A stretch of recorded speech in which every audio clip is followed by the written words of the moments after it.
Anyway, I've got a couple that have started on that path a couple years ago, and I'd like to introduce them to you, Keith and Megan. Come on up. I have a little clicker, so if you would like to do it, it has a pointer on it.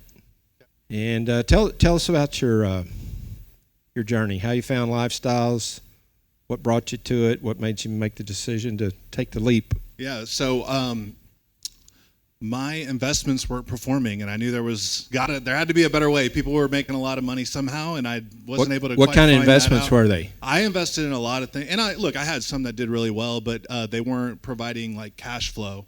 I wanted to achieve that, financial freedom status that I had heard about and whatnot. But actually, Megan's parents had connected us with their wealth manager. We were doing 401ks, Roth IRAs, all that kind of stuff.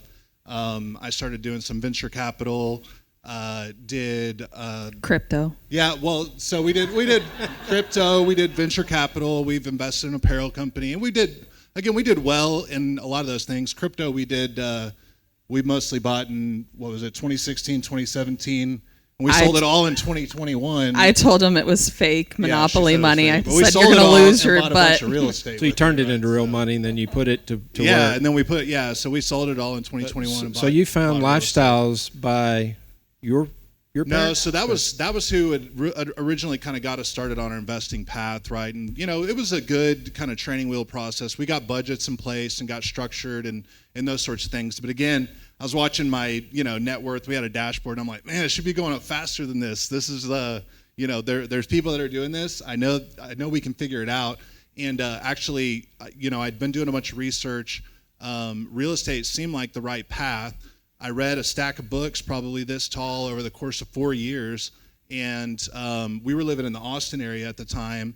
Couldn't find anything that cash flowed. I think some of it was I didn't quite know how to do it, but some of it was analysis paralysis.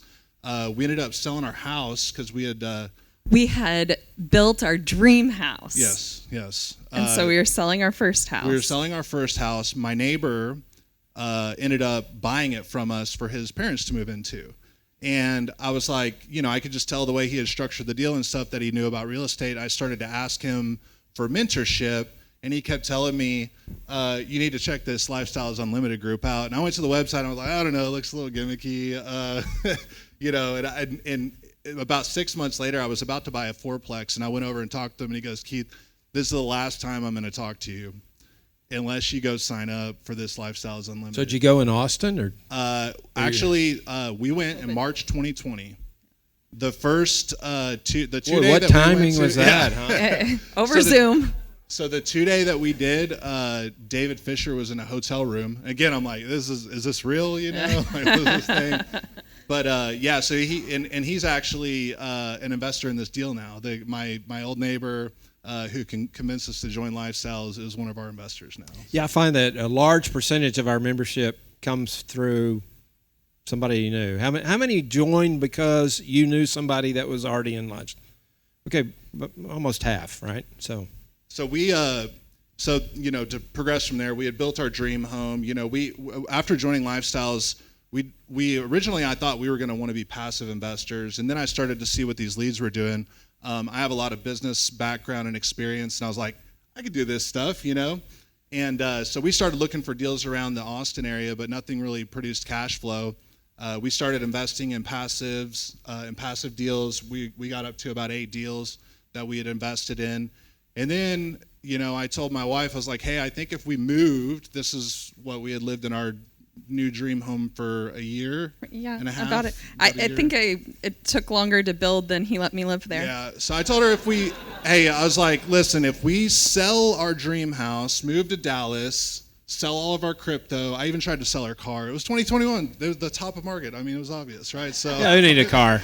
So anyways, so she got on board because her family lives here. I think that was that was the only reason I moved. moved. The only way I got her to come up here. But yeah, so we moved up to the DFW area. We started trying to buy multifamily that first year. This was in late 2022. Again, it was a very competitive market. We got outbid on a few deals and then pivoted to some single families. So we bought a single family house.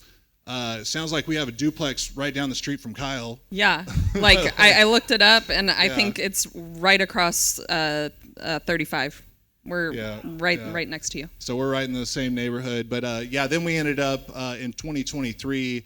And look, the main reason why we had to buy real estate in 2021, 2022, because we had these huge tax bills. And I heard Lee talking about the tax stuff earlier. The tax stuff is real, especially if you're a high income earner.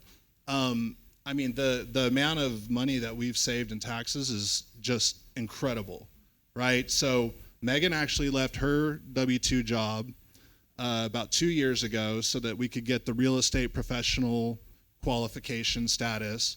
So all the depreciation from all the deals that we do passive in, we even did cost segregation studies on our single families to get all the depreciation there.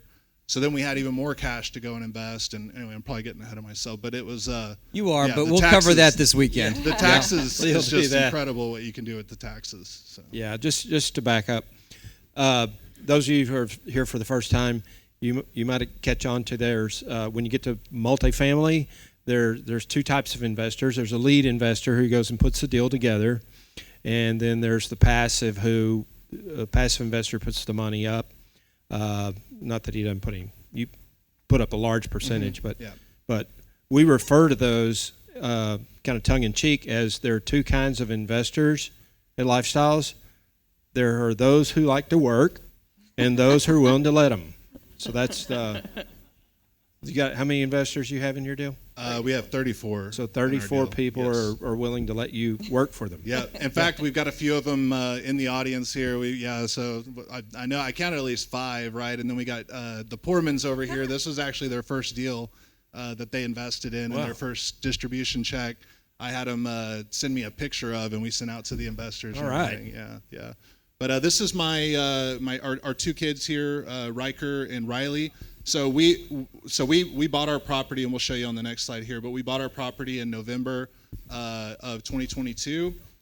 Megan was pregnant at the time, and she is our property manager, right? So the first day, I remember that first week, she was out collecting rent because we didn't have online payments set up. So she just had a table out there, pregnant, collecting checks, Yeah. And now she'll be out doing walkthroughs and inspecting make readies with my baby in the carrier and stuff. She's not old enough to go to daycare yet. Yeah. So she's awesome. I found the deal and kind of closed the deal, but she's the one that's producing the cash flow for everybody. So Megan is amazing. But I've got a background as an executive, and then Megan had done management and customer success and automation and all kinds. I don't know if you want to chime in on your background there. No, But. you covered it. That's it. Okay, so I think we hit most of this stuff. So Megan, she left her W-2 a couple years ago, and then, this is one of the things that's been great about Lifestyles is just the security that it's brought. After we had our baby, I decided I was kind of done with maybe not corporate America quite yet, but I am done with my current job. So I ended up turning in my resignation, and I'm going to be leaving at the end of August, and I'm going to take a little bit of time off. So.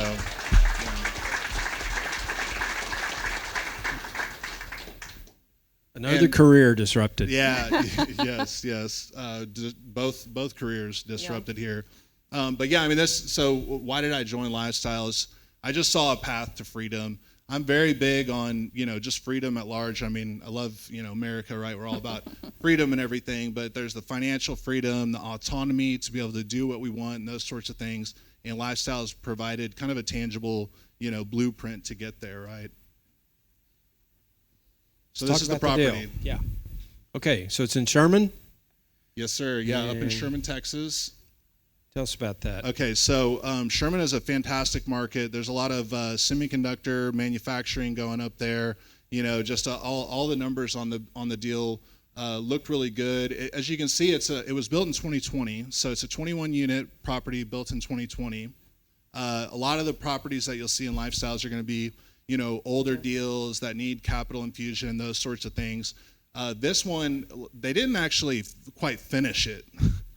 Quite frankly, so if you think of this deal was being completed when COVID hit, And I think that might have been some of the reason why they didn't ever finish some of the things. But just in general, a lot of the construction was sloppy. And so a lot of the rehabs that we did, we'll walk you through, a lot of it was exterior. But you can see kind of in the pictures there, we did cedar planks on the balconies, painted all the doors. But, there was just drainage issues. The retaining walls needed to be rebuilt. We kind of rebranded the signage and, different stuff like that. But we did a loan assumption on this property.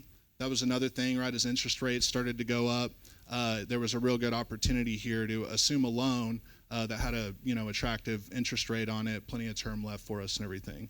And I think you have that all on another slide, right? Yeah. Okay. We ended up paying $3.43 million on the property, and the rehab budget wasn't massive. We did $130K in rehabs on it. A lot of the exterior we had done, and then we did some just kind of more functional improvements on the interiors. Okay, just to make clear, and you stated this earlier, you have 34 investors. 34. Yep. Okay, you got 34 investors. So just that's not all his money that went into that, right? No, we did about 10%. And you always put 10% in. What was your lowest investor? We had 25K. We had a few 25K investors up to 75. Great. Yep.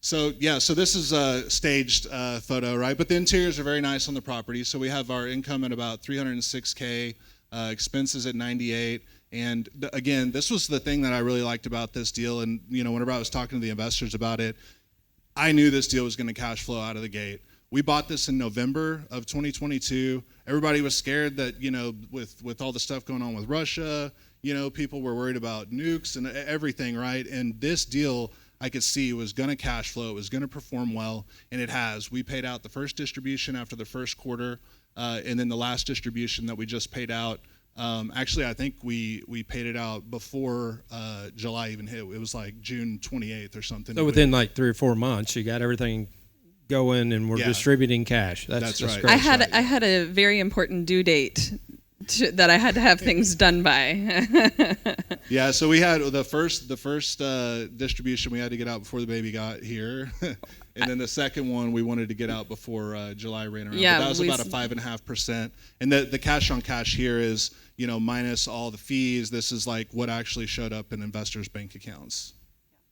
Guys, I swear all of real estate investing is not planned around a pregnancy. I'm just putting that out there. Yeah. Just happens to be a theme tonight. That's a good point. So we distributed about $50,000 out to investors at this point, and we're like, again, this cash flow is very stable. We have reserves set aside for any sort of like unforeseen things that might come up. So this deal was very much strategically just a stable cash flowing deal, but there was also a lot of value to be captured because it was really being poorly managed, and then the construction that I had mentioned was just very sloppy. So we went in and cleaned all that up. So this is kind of the before and after pictures, so you can see how we did the cedar and really Megan, I don't know if you want to talk about this, but she had like mocked this whole thing up in a PowerPoint. Yeah, and it looks what her vision pretty much exactly like my mock-up. We should have had a picture of my mock-up and what it actually turned out as. Cedar planks. We repainted. Even though it was a 2020 property, all of these, like all the metal, had been rusting already. So we repainted. On the staircases. So we repainted that. We did just a lot of facelift stuff on the outside. We put up a sign where people could actually read the name of the property and the phone number to call. I know. Just driving up, the curb appeal is day and night. Yeah, I mean, when I remember, so Carolyn, I think I see her at the back there. She was our broker on the deal. I remember we were standing out front. She goes, kind of looks like a barracks, Army barracks, Army barracks, And so, we tried to freshen it up, and then you can see the staircase over here. We added that in. Yeah. So the dumpsters are over here. You can't see it in the picture, but what we were seeing was the resident up here, right? This lady, has kids and everything. I'd see her walk down with the trash bag and her kid with her all the way down here. They'd walk down here all the way around. And it was, it was just a lot. So just kind of like functionality. I'm a big efficiency and like flow person, so I wanted the flow of the property to work well. And the other thing was the retaining wall. The reason why it had to be rebuilt was because people were climbing over it to get down to go to the dumpsters, right? Yeah, it started falling down. You can kind of see here we added French drain. There was like some drainage issues here, and even the brick, like the brick joints, they weren't sealed up, and so being a newer property, it does have fire suppression system, and we did have on Christmas Eve actually one of the fire lines broke. And we insulated it as we repaired it, but also I think just the airflow that was getting into the walls was causing it to get colder inside than it should have been. So, a lot of things like that we just kind of fixed functionality-wise. Rebar hadn't been cut off. There was just rebar sticking out of the side of the building everywhere, things like that. Yeah. So here's the signs, a little bit better picture of the signs, and you'll see. Remember so this is the riser room right here, where we control the fire suppression equipment. Just remember what that door looks like, because I got a picture of what that door looked like before in one of these subsequent slides. So again, the management stuff just really wasn't this was like a perfect opportunity, right? I just saw fairly new property here. We could go in, kind of freshen it up, and actually begin managing it, and we could bring a lot of value and drive these rents way up. So you can see that this is from when we were doing our due diligence. They had some AC issues that they hadn't fixed, and so you can see now that's been fixed. We've covered it up, so the copper lines they had to replace, and it looks a little bit cleaner now. That's one of the things that after joining Lifestyles, every time I drive by an apartment community and I see window units hanging out, I know opportunity. And especially this one, only a couple of years old. Why do they have window units? The air conditioner hadn't been in service long enough to be breaking down. That just screams poor management. Yeah, they just wouldn't fix anything. Okay, so again, the construction just wasn't finished. Okay, so you can see here, just all the soffit and trim and everything wasn't painted, right? So we didn't get fancy. We couldn't change the whole color of the building and whatnot. So it's kind of a bland color, but at least now when you walk in, it doesn't necessarily add a lot of curb appeal, but it's not something that you notice that detracts from the property now, which was really our goal. Bricks, and this was what it was like all the way around the property. This is just one example, but this is the very front. This is when you're doing what do they call it, the golden brick road or whatever, yellow brick road walk. This is what potential residents would see. Okay, here's that riser room door I told you to keep an eye on before, right? So you can see how much better it looks now that it's that blue color. We repainted these. That was the old maroon doors. And they had sticker plates, and we got these cute little plates. I mean, and it's the unit number plates. Doesn't cost anything, and it looks so much nicer. We added peepholes. They didn't have peepholes. Yeah, so they weren't following kind of basic requirements. Right. There was no. What is it? The deadbolt, no single-sided deadbolts, deadbolt, right? So just all these things, there was no fire extinguishers. We added fire extinguishers under all of the sinks and whatnot, and then we added smart home packages to each of the units. And this is one of the things that's really set us apart from the competition in the area. And this deal now really is best product for the best price, because we are still positioned just below kind of market, so we could actually command a higher rent. And we're as we are filled up and we have single vacancy, we're starting to push the rents up on it. But I mean, we're cash flowing and we don't necessarily have to, which is great, right? It's all just upside at this point. But you can see we did a smart thermostat. There's a smart door lock on the front there. Residents can kind of control it all from the app, as well as we can see and control everything on the property from the app. We put link sensors in to the water heaters under all the seats, sinks. I think you got some pictures light of that. switches, yeah. I really wanted to be able to know, so we are self-managing, and I wanted to be able to know if there was any sort of problem that could cause harm to the asset as quickly as possible. Yeah, without driving up there. Yeah, exactly. Yeah. Ideally. So they didn't really mount the sinks very well. So I mean, probably 75% of the sinks look like that, and so water was just leaking over the sinks. Yeah. When we installed the leak detectors, we hadn't remediated all the sinks yet, and our alerts were just going off like crazy. So, but you can see we added these brackets down here under the sink that kind of solved that problem. Then you can see the leak detection sensors that we've got in each of these areas. And now when they go off, we know there's actually a problem, right? Because we've solved all that. The other thing that we saw was the plumbing under here, like there was nothing wrong with the pipes, but they were leaking constantly. I remember there was one week where we had 3 people call saying they had water coming in from their ceiling. Yeah, I think because it was like 3 in a week or the something, water's right? going back behind the sink. This picture here is there. That's the amount of caulk that they would put to kind of try and plug the hole. Caulk. Yeah. Yeah, to try to fill that gap right there. I was wondering. I thought it was a piece of sheetrock No. laying Yeah. on his No, edge. that's Wow, caulk. that's a big. Yeah, but there was just seals. The seal was in there. They just didn't install it correctly. So we said, hey, we told the residents we're going to have a plumbing remediation day. We're going to have somebody come and check every one of your pipes in the course of one day, and we haven't had a single call for a leak since. So this is just a way that by fixing stuff up front, we can reduce our operational expenses long term. We added a shed so that we had the tool, like for the guys that do our make readies and that kind of stuff. They have all the parts and tools and everything on site there. This is just kind of a view of like we added on the interiors. We didn't do a whole lot. We did the smart homes. We also added these cabinet handles. A lot of people don't care about this because they don't ever open these, but I like those cabinets. Megan gets all the low cabinets and I get all the high cabinets in our house. So I would go and try to open these up, and I couldn't fit my finger, in between the microwave and the cabinet. You would right? see, So, you could see people had been, it's just like oily and scratch marks on all of the Trying to open ones them up, whenever you would go and turn the unit because they couldn't open them and they're just sitting there like pawing at it. So. Okay, and then we repainted the interior. We didn't do the blue on the interior side. We went with just a white. So you could, like, these weren't there before. We had added the door handles and whatnot, but just to give you an idea what the interior of the door looked like.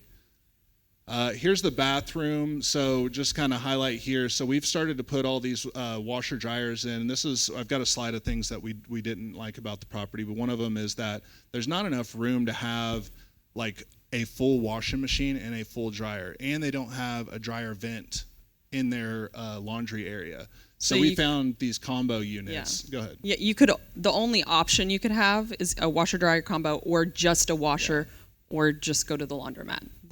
Yeah, so they had these real small cheap units in there before that were just breaking, and this is a nice like LG, again, it's like a smart washer dryer. We have these in our duplex as well, and they just work really well, and so we started to put these in, and residents have enjoyed those, and we're getting a premium on the rents for them.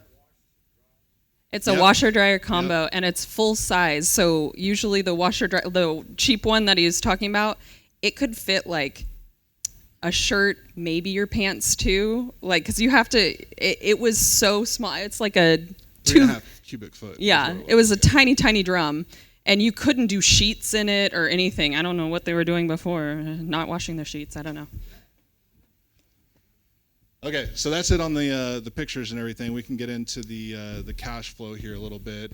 Don, if you wanted to walk us through here. Sure. So this is where you start out year one, $113,000 in income, and your expenses. That's just your operating expenses, right? That's your So we started out at and so look, the slide that we showed previously, that was based off of like our current state. So we bought this property 8 months ago, right? So if you look at if there's any engineers out there doing the math on it or anything, this is a projection of where we'll be at the end of year one. What we showed previously was kind of the run rate that we're at coming out of the second quarter of this year. But so far, you're tracking with these numbers. Yes, we're tracking with these, and we're tracking well ahead of the pro forma. Actually, the expenses for anybody that's an investor in the deal, I kind of talked about this, but we adjusted the expenses now that we've seen the insurance, is really starting to get aggressive, as well as the taxes and everything. So even with the adjusted kind of forecasted expenses that we have, we're still beating our pro forma numbers. Yeah, and that's expected. You always expect the expenses to increase from year to year. Yeah. One other thing I'll mention here, just on the cash flow, and again, I'm sure Lee will cover some of this and whatnot over the weekend. There's an interest-only period that we have on this loan. So you'll see, where the net cash flow actually kind of goes down a little bit. It'll stabilize in year 3 here and then start to increase. But we have about a half a year of interest only period, which is why it doesn't drop, that much, right? And then we'll have a full year of kind of no interest only. We'll be paying down the principal on the loan. Right. That's what I'm saying. While that goes down, your principal's also being reduced. Yeah. And Lee will get into this weekend, but the NOI, the net operating income, as that goes up, so does the value of the property. So that's one thing we always key in on. Yeah, and these cash on cash projections, this is the actual cash that will hit investor bank accounts. And I think this is all very conservative. Everything I do is very conservative. If Alex was here, he'd probably tell me I was being too conservative. You probably did too conservative. Yeah, so our NOI, and this is kind of the net operating income, and multifamily, this is kind of what everything is valued on, right? So you drive up the NOI, and you're adding value to that property. So we purchased it at the 3.43, and this is what we're kind of on the trajectory for in terms of increasing the property value. We have our debt that you can see we start to pay down when we get into year 2 because our interest only period expires, so we're paying down that principal. And then this is the investor capital that would be returned, cash on cash distributions. And then the total amount, once, like if we were to sell the property in year 3, add in the equity that was added to the property based on driving the value up and reducing the principal, plus the cash on cash distributions, we'd be at about $925K that we'd be issuing out to investors, which is about a 52% return over the course of 3 years. Anybody like that?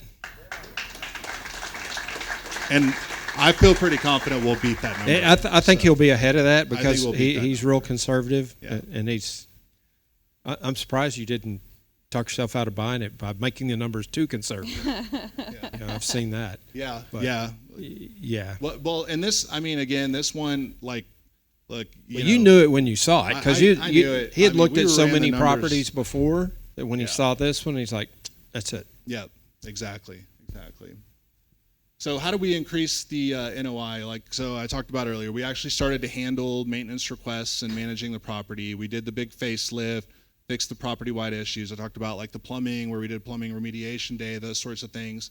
Installed smart home packages. And again, this really has just created a differentiation between us and the market. Look, this is a 2020 build. We're competing with people that are 20, 30 or older properties in the area. This would be considered a Class A property. It is in a low Class B area, and our rents are right now on a per square foot basis lower than most of our competitors. So we just keep this property filled. Megan leases them out usually in a few days. One of the other things that we did is we added, so we're recouping water, trash, pest, and smart home costs through what we just call an amenity fee. So you'll see on some of these multifamily properties, they'll do RUBS, which is the utility bill back. We thought it would be, and this was one of the things that Alex, our mentor, when we were kind of working on the initial underwriting of the property, we've worked with Don a lot since we've taken it over because he's got a lot of operations experience. But so we charge a $75 per month amenity fee for each of the residents, and we've got probably 70% of our Most base of them on have the it amenity now. fee. So we're collecting over $1,000 a month in amenity fees now. I talked about renting the washers and dryers. Originally, I thought we were just going to do I think we had raised the capital to put 6 or 8 of them in or something. We were able to do all the renovations for quite a bit less than we had forecasted. And so we had excess cash.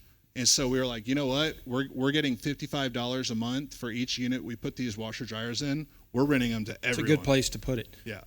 Let me cover something that you kind of skipped over. Yeah. You said 70%, give or take, of the current residents are paying for the water, trash, pests, That's right. smart home. Yeah. Why aren't the others? Because we of the haven't renewed their leases. Yeah. So when the leases come up, you'll be able to add that to those, right? Yeah, correct. when the Yeah. leases come up, we pull up the rent. Most of the people were paying $9.99. Now they're paying at least $1,100. And then they have $55 for washer dryer. They'll have $75 for that. Yeah, there's. Yeah, it sounds like there's room to increase. Yeah, well, so today we're on average, somewhere around 20 to 25% increase in income on each unit, and there's room to go. Mm-hmm. And if you do it incrementally, you don't experience the turnover that a lot of properties do. Yeah, our strategy was to kind of bump the rents to what the market rate was when we initially kind of underwrote the property, and focus on the amenity fee and the washer dryers, right? And then that would be year 1. Year 2, we'd go back and push the rents again, right? So that was our strategy. Interior, there was some other stuff we did. Like there's not a lot of like storage area and whatnot in this property, so we added some laundry shelves, like the fan blades. Again, it was just simple stuff. They had like these. The fan blades were kind of a double-sided, and they had kind of the ugly side down on a lot of the fans. So we just flipped them around. That's on our make ready checklist. And then we actually started doing make readies where we would, paint and like fix holes and make sure things were working. I mean, it's just basic stuff. Yeah, the previous people, the management company told me when they handed me the keys, they said, you're going to be surprised because we weren't allowed to buy touch-up paint or do patch holes or do anything. So she was like, so you might have a lot of holes to fill. And stuff. We see that a lot. And when we have third-party management companies running the property, is that we have bad owners. It translates down through the management company not being able to do what they need to do. So we like to self-manage like they're doing. Yeah, and it's been a great experience for us. I would say the last thing that I'll cover off on here is we focused a lot. Like I've got a background in tech. Megan has a background in tech. I'm big into automation, efficiency, all these sorts of things. So we designed, kind of the digital presence for the property with a lot of detail. We have a really beautiful website, parkplacesherman.com, if you want to go check it out. Plug it. You can go do a self-guided tour of our first floor unit. That's currently, she's got it pre-leased at this point, I think, right? Yeah. So it's maybe not vacant anymore, but you can still tour it because there's nobody in it yet. Megan, just a few weeks ago, signed the first lease of anybody that's signed a lease since takeover that actually saw it in person. Yeah, everybody rents from online. All the pictures online. We have really good pictures. We have videos, all that stuff. Yep. And so It's great. Yeah. So how's it changed our lives, right? Again, I talked about earlier, just the fact that I was able to leave my job and she didn't kill me, right? Like, is great. So we still have a little bit of room to go to fully offset our expenses, but we're, more than half of our expenses are offset through either our passive income that is from properties that we're passives in, our single families, or, this deal that we've done. What about anything you want to add? I already got to retire from my W-2 job, so. Yeah. She reached her goal. Now it's all on you now. Yeah. Just one of the, so we've got a 3-month-old, right? With our son, we were both working W-2 jobs. We had to put our son into daycare when he was 3 months old, right? And just the fact that we're not, like, even though she does, lease properties with my wife and stuff like that, so she tags along to work, but there's just more of that flexibility. We're not having to rush, and we just have more control over our lives. I think that's been the biggest, thing for us. That's a great feeling. In terms of short-term goals, spend more time with our family and newborn daughter, find our second deal. So we have started to kind of look for our second deal at this point. We want to establish economies of scale and hire some staff so we're not working in the business so much, and we'll kind of transition to on the business. But we need to nail our processes down before we kind of grow, right? So that was the focus there. And then for me personally, I love to hunt. So the other thing I'm going to do when I leave my corporate job is I'm going to spend a lot of time hunting this fall. So that's my focus there. And then long term, I want to join Megan in exiting my W-2 for good. And then we both want to kind of shift our time and focus over the next few years into doing more meaningful work. And we do have plans to start a nonprofit. So, wow, yeah. Very admirable.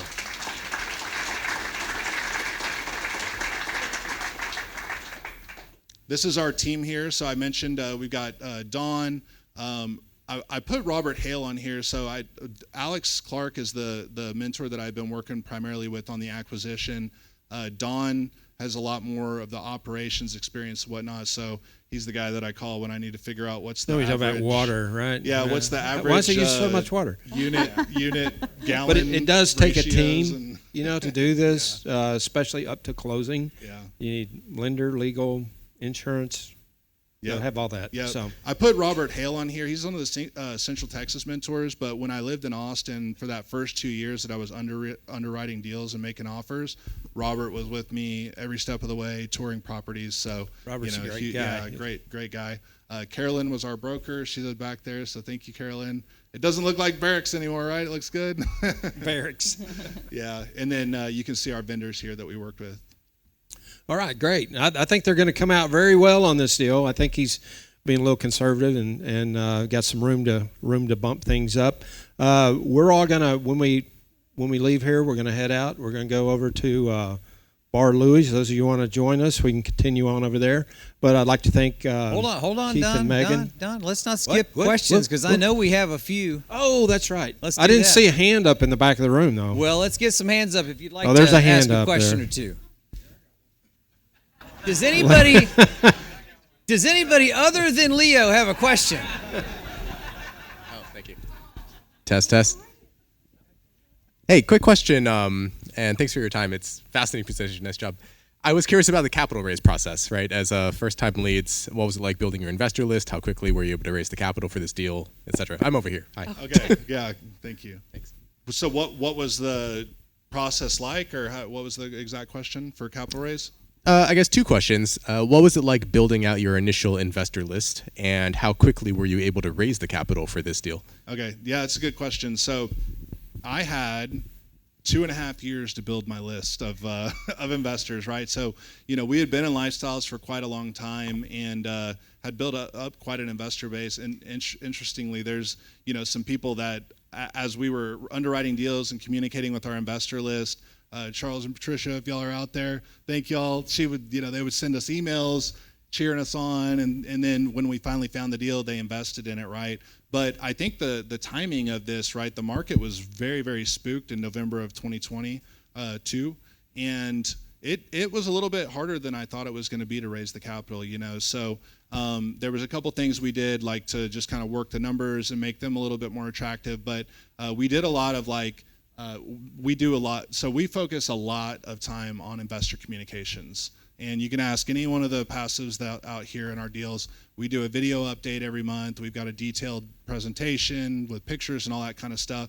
And so those same things that we're doing now, we just started to do as we were raising the capital, really communicate with investors. We did videos and, just kind of answered questions and those sorts of things. And it came together. So it's definitely nerve-wracking whenever you're like trying to raise your first couple million to put a deal together, though. So it came together though. Just a quick one. I took some notes on that amenity fee. You said $75. Is that correct? That's right. And that you're charging back, or you're communicating to that residence, is water, trash, pest control, and smart home. Yep. It's a So bargain. that at 21 units, 75. That's about a $400,000 increase in value, just adding that income to the line, right? Yep. Awesome. Yeah, and then just even so that they were renting the washer dryers out for 35 before, the smaller ones. We're renting them 55 now. We're paying about $2,000 for them. So we've increased our cash flow on them, but I ran the numbers on that, just like on the $20 increase per unit. It was something like $4,400 in value for each unit that we did that on. So all these things are just driving the NOI up and the value of the property up. And even in this market, I heard that even though it wasn't anticipated, y'all cash flowed quicker than expected. No, I mean we pretty much told investors that we plan to pay distributions after the first full quarter. I think the cash flow is So higher. 3 than we months after expected. close. Yeah, I mean it was April, so we closed it. I think you put, We closed at the end of November, and we paid out our first distribution in April. So. great. All right, guys, we'll take one more if there's. All right, Leo, here you go. I love you. Listen, I got to tell you guys, man, you all kick butt on that thing. That is unbelievable. You know, Thank first you. thing I saw when those numbers popped up there, it was $98,000 in expenses, and you had 300 and some odd $1,000 in income. And I'm like, that is just. I know that it's new, and I know that you're going to end up getting reassessed on taxes and all that stuff. But still, that's just. I mean, God, that just blows my mind. And that's a brand new property. You know, does this guy? Are they building some other ones that maybe you can follow along and pick Here up? he is, actually. Here he is. So. All right, great Yeah, job. but in the expense creep, right? I think it was a pretty aggressive underwriting that we did there. I mean, we bumped up the insurance by, you know, I think it was 20%, and taxes we had like increased by 50%. You know, we just hired a new landscaping company that has been a little bit more expensive, but we have a tremendous amount of wiggle room in this property, and we have reserves set aside. So it would take something pretty catastrophic to like stop paying distributions. That was my goal. Like, He made it bulletproof. yes. Yeah, I'm with you, Leo, because I usually see the expenses as a larger percentage of the revenue, and you know, a lot of that's the things that he did up front that made it.